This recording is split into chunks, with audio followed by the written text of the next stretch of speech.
You know that person. New dream every few weeks. Last month it was dropshipping. Before that, a podcast. Before that, moving to Portugal and teaching English on a beach. They talk about it with real fire, send you links at midnight, know the startup costs, the platforms, the success stories. And then, silence. The idea quietly retires somewhere between the browser tabs and the vision board that's still face down on the floor. Here's what everyone gets wrong about this person. They call it laziness, or fear, or lack of discipline. But the real answer is stranger, and honestly, a little darker than that. By the end of this, you won't just understand why people dream big and do nothing. You'll understand what the dream is secretly for. Maybe it's you. Maybe it's someone you love. Either way, don't look away. Let's start with the obvious one, the fantasizer. This person lives inside the idea of the goal with almost physical pleasure. The business isn't built, but in their mind, they've already given the TED Talk. They can feel the applause. Here's the psychology. When mental simulation runs too vivid, too early, the brain registers the fantasy as partial achievement. The satisfaction you should feel after the work, you feel it before it starts. Motivation quietly deflates because neurologically you've already kind of done it. The dream was the reward. Reality, with its paperwork and failure and Tuesday afternoons, simply can't compete. Then there's the researcher who never ships. 17 browser tabs, 4 courses purchased, 2 opened. A notebook that's 90% ideas and 10% next steps. Everyone's seen this profile, but here's the part people miss. It's not really about perfectionism. It's about identity protection. The moment you stop researching and actually launch something, you go from being someone with a promising idea to someone with a public result that can be measured, mocked, or ignored. The research phase keeps you permanently in the green zone, smart, prepared, almost there. Crossing into action means becoming a beginner again, visible and fallible. For some people, being untested is the safest address they've ever lived at, and they will renovate that address endlessly rather than move. But now we get to the ones that sting a little more. The overwhelmed starter actually begins. They buy the domain. They post the first video. They show up. Once, maybe twice. And then life, loud and complicated, intervenes.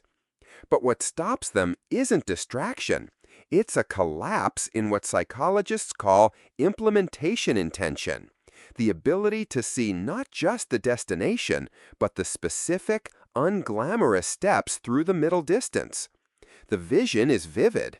The Monday morning after the motivation fades is not. Without a bridge between inspiration and routine, the gap between dream and reality stops looking like something to build across and starts looking like something to fall into.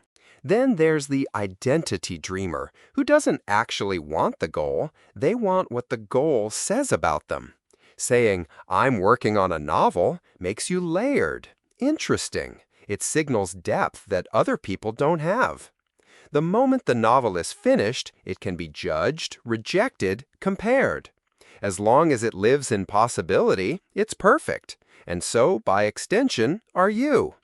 The dream isn't a destination. It's a mirror. And they'd rather polish it than put it down. And then, the one that hit me hardest when I finally understood it, the approval waiter. This person is stalling not for more time or skill, but for permission. I spent 3 years not starting something I genuinely wanted to build, and I told myself I was being careful, being humble, waiting until I was ready. What I was actually doing was waiting for someone, a mentor, a sign, a moment of cosmic clarity to tell me I was allowed. And the worst part? I knew. Some part of me always knew. But knowing didn't move me. Because somewhere in my wiring was a belief that worthy things get chosen. You don't decide you're ready, someone else declares it. The problem is that declaration almost never comes. You're waiting for a vote you never actually get to cast. 5 different people, 5 different stories, but the same invisible machinery underneath. Here's what every single one of them shares, the thing nobody says out loud. The dream is doing a job. It's not failing to become something real. It's succeeding at something else entirely. Protecting self-image, managing anxiety, maintaining an identity, avoiding the specific grief of trying and finding out. The dream isn't stuck. The dream is working exactly as intended. And you can't push yourself out of a behavior you don't understand you're getting something from. So here's the only question that matters. Is your dream a destination or a waiting room?